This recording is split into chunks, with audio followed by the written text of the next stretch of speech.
Scott Talley here from the worldwide headquarters of Network in Action. And this afternoon, we're with Miss Tanya Troska of Back to Basics, all the way up in Minnesota. How you doing, Tanya? Great. Thanks for taking time to join me. I know you got to be busy. How long have you been at this, and sort of tell us what's in your wheelhouse?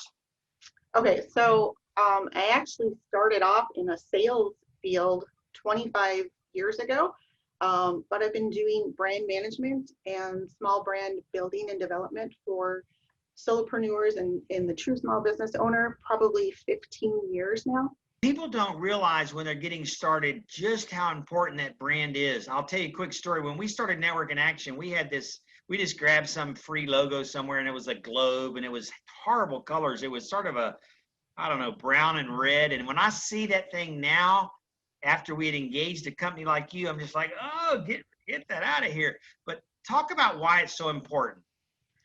Branding is your first foot forward, your face on the internet. So I work with a number of small business owners or solopreneurs, I like to call them solopreneurs, who rely a lot on referral business.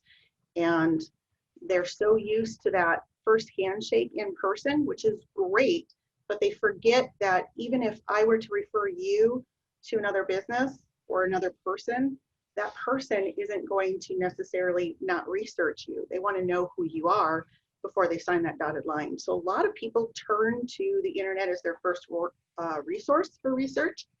And if you have an inconsistent brand message, an inconsistent brand view out there, if you look like you just set up shop in the back alley last week, they're not going to be comfortable working with you no matter what I tell them about you. So branding is really kind of your face on the internet, and you want to put your best face forward at any time, no matter where that source of business is coming from. You know, Tanya, I've owned a number of businesses over the last 30 years, and some of them I did not have professional help. And I look back on it now, and I look at the ones that did, and not only was it a world of difference, but it's more important than ever because, number one, most of the time your introduction does come online somewhere or, through social media. There's so much clutter and so much traffic. It's really important to make that great first impression, and that's what you guys do. Right. Yeah. The other part of that people forget is it's not just about that logo. It's not just about how you physically look. It's about what messaging you're putting out for your brand. So we work with businesses a lot on their messaging, their conversations online, that, and establishing that integrity. So first you have to be there, and then you have to show them why they need to talk to you. So helping them create that conversation consistently across different platforms online and being in the right place at the right time is one of the things that we do best. And it's amazing that a company like yours, you can help a small company look like a big guy. I mean, you really can help them. Like, who knows whether they're working out of their garage. And yeah, it's really cool. It's a fun process too, isn't it? I mean, picking colors and fonts, and it can be fun, The creative side of it is amazingly fun. I stay up late at night conceptualizing all these different things for my clients. But my favorite part is when they call and they say, you know what? I just got a call off of Google, and I've never had that happen before because that's awesome. That handshake referral. So, what has the that's an awesome story. What has the COVID done, or what do you think it's doing for businesses? How do you fit into that little future?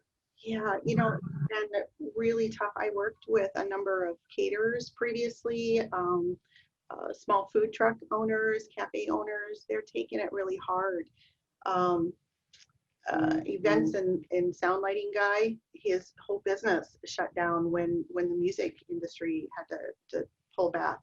So it's been tough out there, but there are some things that people can do to keep that business present so that when their consumers start coming back, they're going to be setting forward. So those are some of the things that we're helping them kind of muddle through right now, and just making sure that they still exist and that the information that is out there is consistent and correct, so that when the consumer starts coming back, they're not lost in the shuffle or they're not missing in action. So. Yeah. What's the best place for someone to reach you, either by phone or email or both? Phone is great. Email works wonderful too, although our email address is very specific for our consumers, so sometimes a little tricky to remember.